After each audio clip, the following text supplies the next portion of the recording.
Vermont is one of those ships that I really enjoy when I feel like I'm getting lucky or proper RNG, but if I get some bad RNG, my goodness, I despise the Vermont so much. Just sitting there for 40 seconds waiting for that reload, being able to sit there and stew on a missed salvo or especially bad RNG is pretty frustrating. Although that doesn't always happen because Vermont is a pretty accurate battleship. To talk about our positioning in this game to start with, playing Central is always going to be a good thing in a battleship, especially in a Vermont, where the ship doesn't have a ton of top speed, but since its recent buff, we actually are very maneuverable. This ship can accelerate very quickly, and because of that, we're actually able to turn reasonably well. It's almost like a Minotaur effect, where the ship just doesn't lose speed in the corners very much.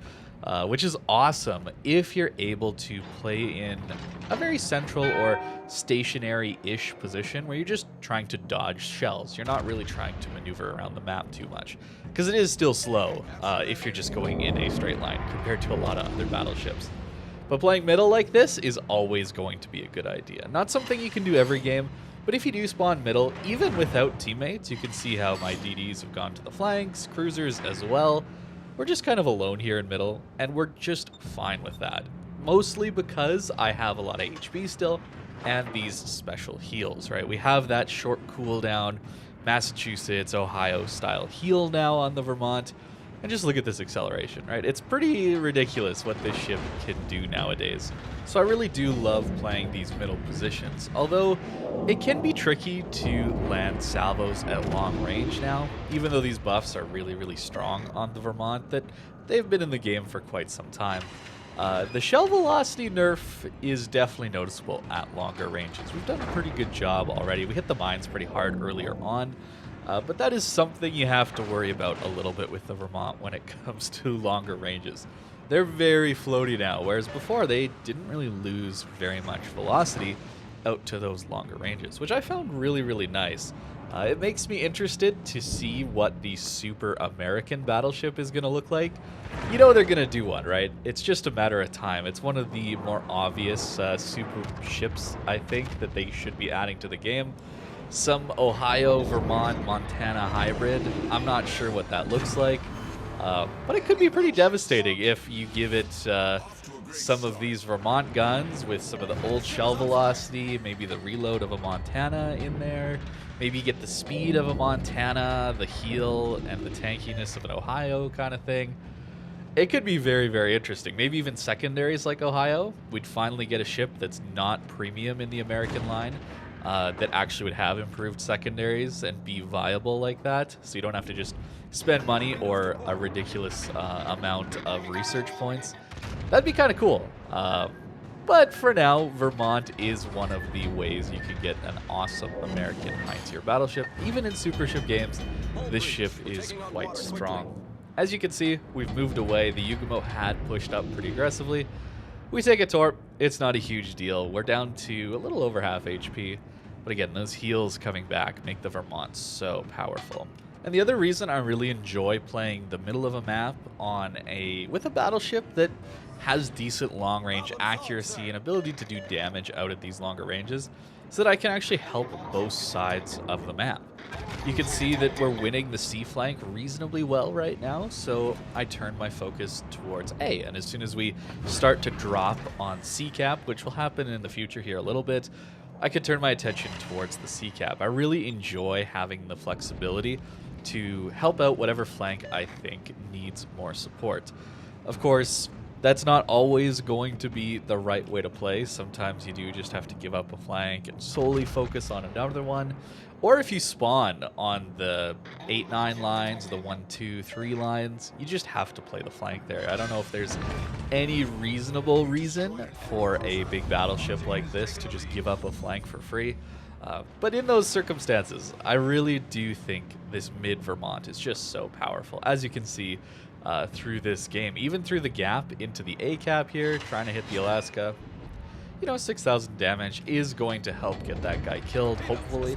But you'll notice how passive I tend to be playing the Vermont. Even in a game like this, it's a pretty close match still. We're getting a little bit of an advantage on the kills so far.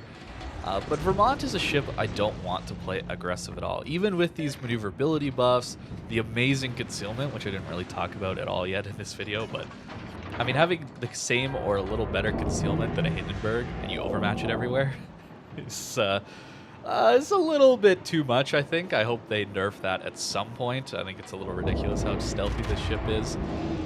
But I don't want to push in, not necessarily because it's not a tanky enough ship. I just find that with a long reload on a lot of these battleships, I'm too committed to a single salvo going right. I've noticed this with my secondary battleships too, when I decide to push in and brawl. And the times that I get the most frustrated is that when I make a play or I push in very aggressively, and that whole play hinges on one good salvo into a battleship, cruiser, even a DD, where I get one shot. Otherwise, they're going to kill me or do a big amount of damage to me, something like that, where maybe I've caught a cruiser off guard, reversing around an island, really close range to me, and they could just pull forward and be safe. A DD YOLOing me, these kinds of things. I don't want to push into those circumstances anymore. I've had my fill of RNG or the aiming system kind of bugging out. As we all know, there are some bugs in this aiming system. Shells going short, lock-on bugs, all that good stuff. Relying on a single salvo to keep you alive and keep your position a good one and your push being a reasonable push to make is something that I just don't want to be doing anymore. At least in the early to mid game. There are moments, of course, where the game is almost over and you have one opportunity to make a last attempt at winning the game, and then I'll make a play like that. But trying to really consider those opportunities and how viable a push can be based on, do I need to land a perfect salvo and I have one opportunity to do it? That's probably not the play you should be making in a Vermont. There are some battleships, I think, that can make that work, especially as things like, you know, a Schlieffen where the secondaries are doing half the damage of your entire game, right? Things like that that have a lot of DPM, that have a fast reload, that can maybe afford to miss a salvo or two and still make it out okay in some of those pushes. I think then it's a little bit easier to do. It's just Vermont 40-second reload is a big problem for this ship in those close range brawls and kind of scenarios where you have to land your salvo or you're dead, or at least taking a ton of damage. Even here, I don't really feel confident in pushing into the B-cap. Don't really know where the DD is, so decide to turn out. I don't want to be pushing in as a Thunderer. Iowa Mines even could be farming me out, including the DD, who does happen to smoke up. Although I do get greedy here, this is a bit of a misplay, I think. Again, I'm getting greedy to deal damage to a broadside Iowa. I'm thinking, broadside Iowa, that's free citadels and huge amounts of damage. And then I end up getting myself stuck on this island. Great update, that submarine update. I really appreciate the underwater experience. So we're actually going to be stuck here basically for the rest of the game. And I didn't even get that much damage into the Iowa.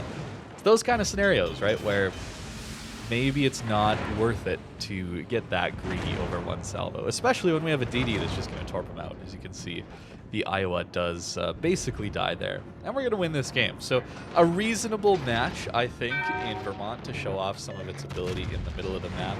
Even without support. I think that was really cool at the beginning of the game, how we could just kind of sit there. There's not a lot of battleships that I feel that confident in, just sitting there. Of course, if there's a submarine or something like that, you don't really want to be doing that. Even a carrier, at least that way I would have opportunities to dodge the carrier, because I can get far enough away that I feel reasonably confident in maneuvering around and dodging some of those airstrikes. But if there's a sub, don't do that mid-hold like I was playing earlier on in this match, unless you have teammates, DDs, cruisers with you that can help you against a submarine. You're easy pickings otherwise for that one. Although given how good the torp protection is on the Vermont, maybe you're not the easiest target for a sub. I don't know. But there we go. We get our 4th kill. Unfortunately, the game is over before I can actually get a 5th kill, but a very strong game in the Vermont. Playing that mid-roll, focusing on the flank that needs help the most. You can have a ton of battle impact that way, if your ship is good at longer ranges. As for the build, the Vermont really hasn't changed much. It's still just this standard tank build where we take Brisk instead of Grease the Gears or something else. This 40-second reload means we have 20 seconds of time where we're actually not going to be detected all that often, assuming most enemies are outside of that 12-kilometer detection. So Brisk is very useful. And of course, Gunfeeder, it's an American special commander. Gunfeeder's pretty awesome on these ships. Accuracy, of course. I'm no longer taking range since these shells are so floaty out past 23 kilometers. I don't think I need more, so extra turret traverse, pretty nice on a ship like this one where we have good rudder shift, but the turrets can feel a little bit slow at times. And yeah, steering gears plus the built-in propulsion makes this ship ridiculously maneuverable for how big it is. It's pretty fun to play, assuming that 40-second reload doesn't bother you, which I got to admit, it frustrates me every once in a while, but still, a very strong ship, the Vermont. So let me know what you think in the comments down below. Thank you very much for watching, and I hope you have a great rest of your day.